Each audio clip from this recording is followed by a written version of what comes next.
Good morning, आदाब, सत श्री अकाल एवं नमस्कार।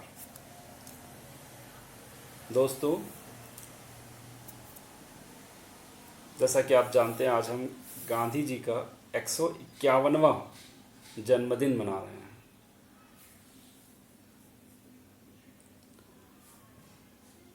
सही है, सबके मनाने के तरीके अलग अलग हैं। कोई सफाई अभियान के द्वारा गांधी को मना रहा है, कोई सत्य को अपनाकर गांधी जी का जन्मदिन मना रहा है कि आज वह एक भी झूठ नहीं बोलेगा।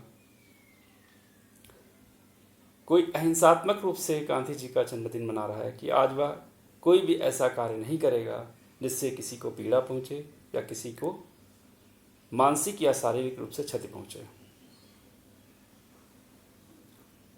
यही तो गांधीवाद है।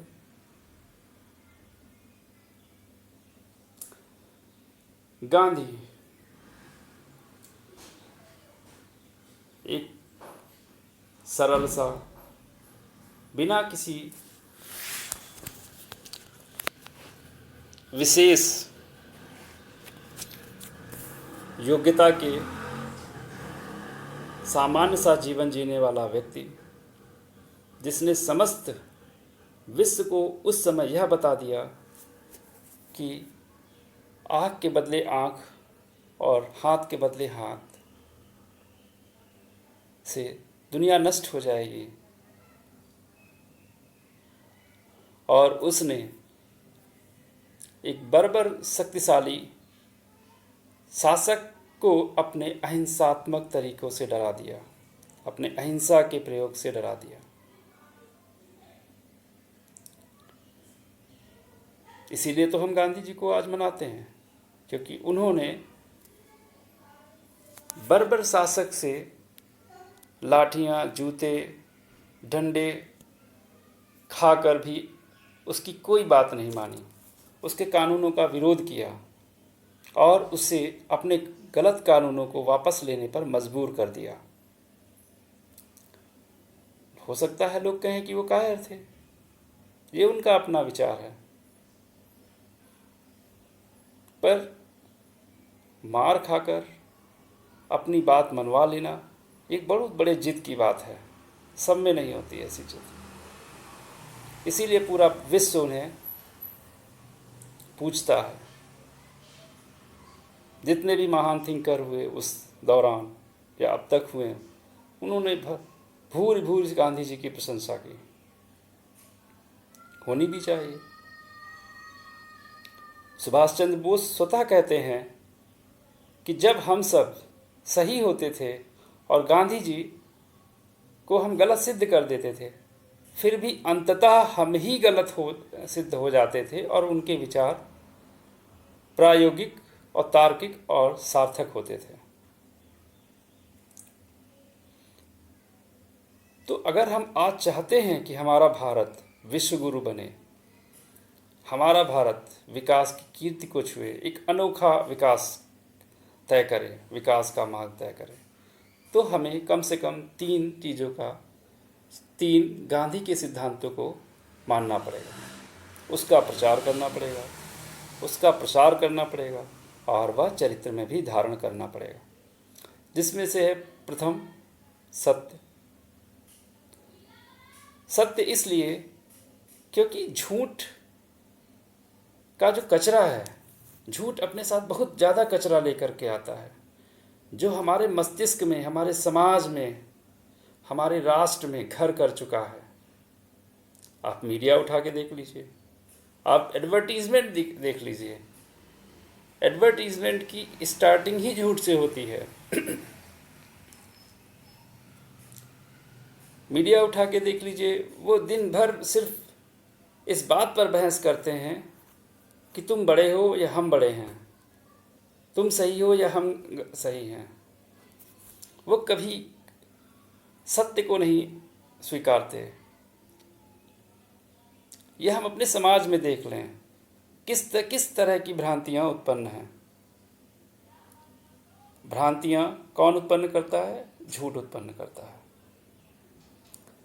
तो झूठ का जो कचरा मस्तिष्क में भर गया है, यह कब व्यक्ति को अपना शिकार बना लेता है, कब रोगी बना देता है और कब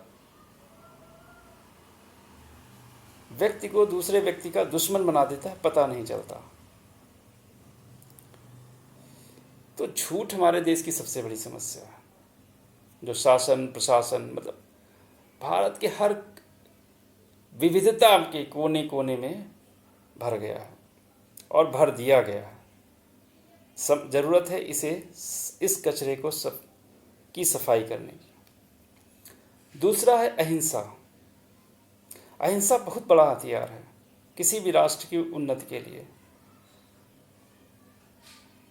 क्योंकि कोई भी राष्ट्र बिना शांति के पथ पर चलकर और अपने लक्ष्य को प्राप्त नहीं कर सकता।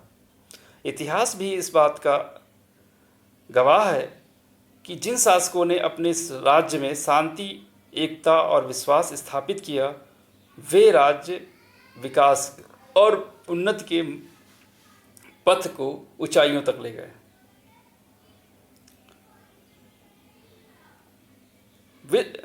यूरोप में पुनर्जागरण काल जिसका प्रमुख उदाहरण है।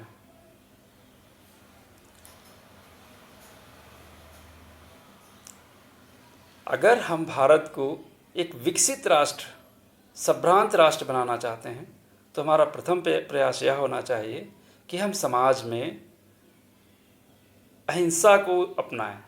इतिहास में बहुत कुछ गलत रहा, बहुत कुछ सही रहा, उसे दरकिनार करें और लोगों में समरसता, विश्वास और बंधुत्व का निर्माण करें, जिसकी आज बहुत कमी है।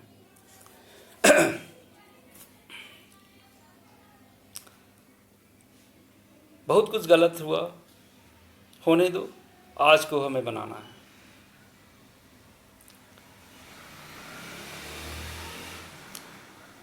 तीसरी बात है बंधुत्व, शांति और बंधुत्व।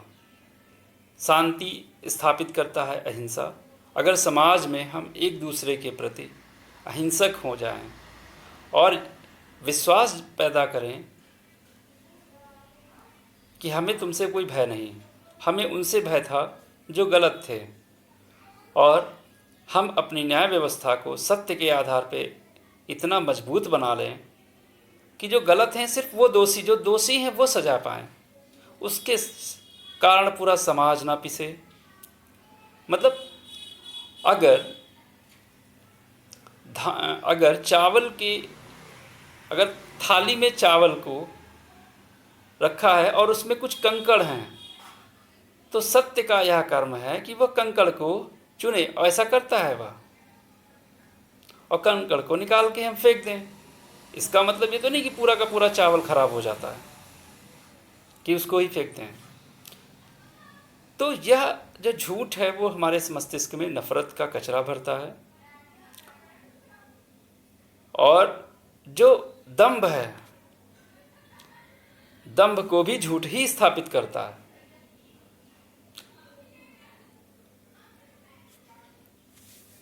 क्रूरता न सिर्फ दूसरे के अंदर की क्रूरता न सिर्फ हमें आतंकित करती है, बल्कि हमारे अंदर भी क्रूरता का जन्म होता है। हम भी उसके प्रति बर्बर होने की कोशिश करते हैं। इससे उसका तो वो तो पतित है, हम भी पतित होते हैं। मतलब मस्तिष्क हमारा दूषित होता है, अशांति रहती है। गांधी यह नहीं चाहते थे। उनका मानना था कि समाज की उन्नति के लिए शांति की अधिक आवश्यकता है। समाज शांतपूर्वक अपने पथ पर आगे बढ़ता रहे, स्वतः विकास होगा। विकास कोई एक दिन में नहीं होता, और विकास कोई एक पुरुष नहीं कर सकता। विकास का जन्म लोगों द्वारा होता है, और उसके लिए समाज में शांति और सद्भावना का होना बहुत ज़रूरी है, जो कि बंधुत्व के निर्माण के लिए पथ का काम करता है। बिना बंधुत्व और बिना बंधुत्व और समानता के यह सब संभव ही नहीं है। आप एक वर्ग को दबा दीजिए, दूसरे वर्ग को उठा दीजिए, तो जो दबा हुआ है उसके अंदर भी नफरत है, और जो ऐसा कर रहा है वह भी किसी न किसी लालच या नफरत की वजह से कर रहा है। तो कैसे विकास संभव हो सकता है? तो समानता, बंधुत्व और सत्य, ये गांधी जी के प्रयोग थे जो सार्थक हुए, और इन्हीं के सहारे ही राष्ट्र को हम विकास के मार्ग तक ले जा सकते हैं। दूसरा कोई मार्ग ही नहीं है। इसी के साथ मैं अपनी वाणी को विराम देता हूँ। जय हिंद, जय भारत।